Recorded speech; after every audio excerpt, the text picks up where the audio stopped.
In and amongst the chaos of the new season and the reveal trailer, it seems Bungie made a slight oopsie on one of these Strand aspects. Hi there, my name is Misum, local warlock scientist and national large reproductive organ haver. If you are new here, do me a favor and click the subscribe button, as I'm sure we have something you will like. Anyway, today I did the same thing I do every day, try to take over the world, and in particular, I was messing around with some of the lesser appreciated updates to the sandbox. For starters, as a fan of time and space fantasy that is the blink lock, I really like the new astrocyte buff. It seems particularly valuable in PvE, as it grants you access to the volatile debuff for the low price of running blink in PvE. I'm already a serial ankle breaker in PvP, and nothing has changed there, and this just makes it better. Next was some testing to the new exotic grenade launcher, which is extremely unique, but also extremely disappointing in PvP. As an aside, I will be showing PvP footage here, but rest assured that my honeyed words will be discussing the PvP implications. PvP is just the easiest to test things, you feel me? I want to respect your grind. If you are looking for just the broken Strand aspect thing I'm referring to in the thumbnail entitled this video, I will leave a timestamp on screen here if you want to just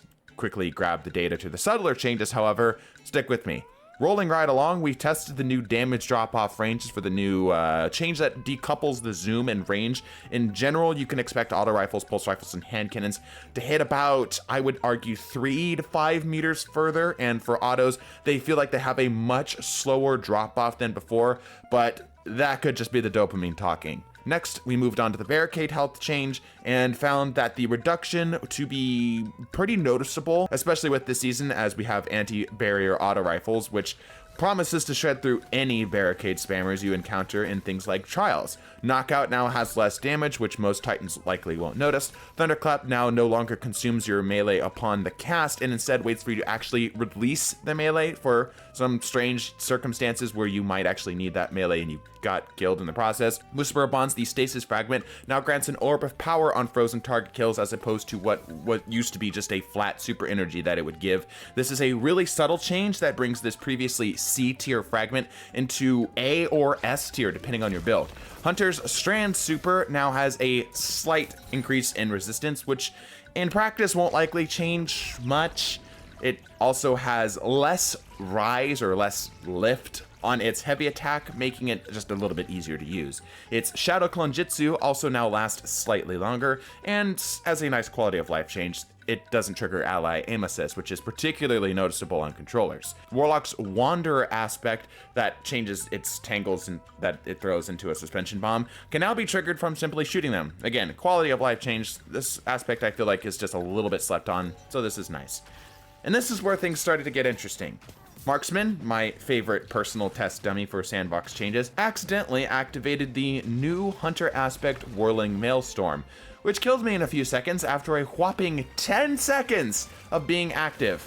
Intrigued by this, let's be clear, out of nowhere power creep it seemed like, we immediately dove into the aspects that were given to Strand and found out that Bungie may have, let's say, slightly overtuned these new Strand aspects, in particular warlocks. But let's not get ahead of ourselves here. If you're looking to get these aspects yourself, simply go talk to Nimbus, then complete the quest that they'll give you. As a handy tip, if you didn't finish the last season like I did, you can skip through the expositional wall of text that the mission has for you just by pushing the trigger multiple times. Trust me, it'll make sense when you get there, and it'll save you a bunch of time. Unless you're super into lore, then, sit there for like 20 minutes or so. It might even be longer than that, I'm not even joking. Anyways, we immediately dove into testing the new aspects, and thankfully, we started with the Warlocks, because good God in heaven above is the new Strand Warlock aspect freaking strong. Alright, so on paper, it allows you to press the same button that you would use to activate Icarus Dash on Solar Warlock to go, let's just call it incorporeal. Think like Reaper's Wraith form from Overwatch. While inside this Weave Walk, as they call it, you generate Threadlings, up to 5. What isn't mentioned is that this Weave Walk requires your melee energy and that you won't be able to interact with anything inside it. No weapons, no abilities. Smartly, you also can't do things like pick up orbs of power or special and heavy ammo. You can press it again at any time to exit, which preserves your melee energy, but anytime you exit your Weave Walk, you are locked into an animation which disallows you from firing or moving for a split second. What they don't mention is that while in this mode, you are effectively immortal. Yes, you still do take damage, but it's reduced by an absolute ball-busting, jaw-dropping, eyeball-rupturing 90%. In case that flew over your head like a 747, this means that while you are in this melee energy required aspect, you get nearly twice the amount of damage resistance as a super, meaning you will survive literally anything. Don't believe me? Here are a few things we tested.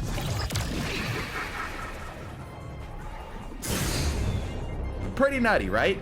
And you may be tempted into thinking that this is what I made this video about. New aspect grants stupid amount of damage resistance. But you'd be wrong, at least partially. We were, understandably, a little spooked about this entering the PvP sandbox. So we started testing what you could and couldn't do while you're in this weave walk. In general, my opinion of it in most use cases is that it's clearly strong, but it feels balanced because it only allows one fragment slot and because you are forced to become completely vulnerable once exiting. It was also comforting to find that you cannot res any fallen allies, so game modes like Trials of Osiris, this won't be an instant guaranteed res on targets who are further away, thank the Lord. This will likely be a fantastic get out of jail free card still, but it still requires you to completely take yourself out of the fight and run back to the safety of your team. If you are solo, you're just gonna get chased down. It does serve as a great distraction, and because you can use the Weaver's Call to generate a small orphanage of threadlings when you use your Rift, it has some pretty funny meme potential. But what about the objectives, we wondered?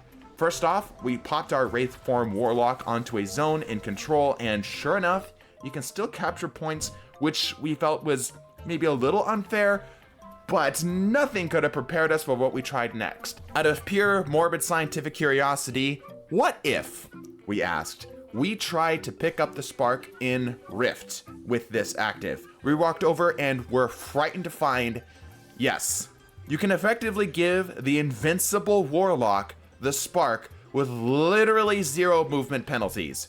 This means that even in PvE, if there is some type of objective that you need to take from point A to point B, you will likely be able to do it with literally no contesting using this aspect. Better still is that you can do this while inside your weave walk without breaking it, meaning that if you wanted to pick up the spark while already in weave walk, you can do it. It's unbelievable. There is hope.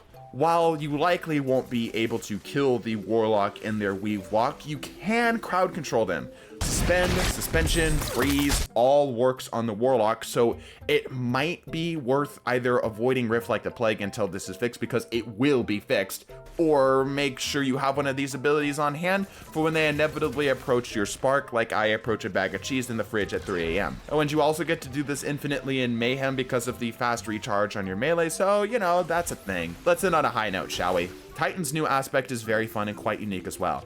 These aspects all seem to be very innovative, in fact. The Titans got the Banner of War, which grants a AoE field of pulsing healing energy whenever they get a melee kill.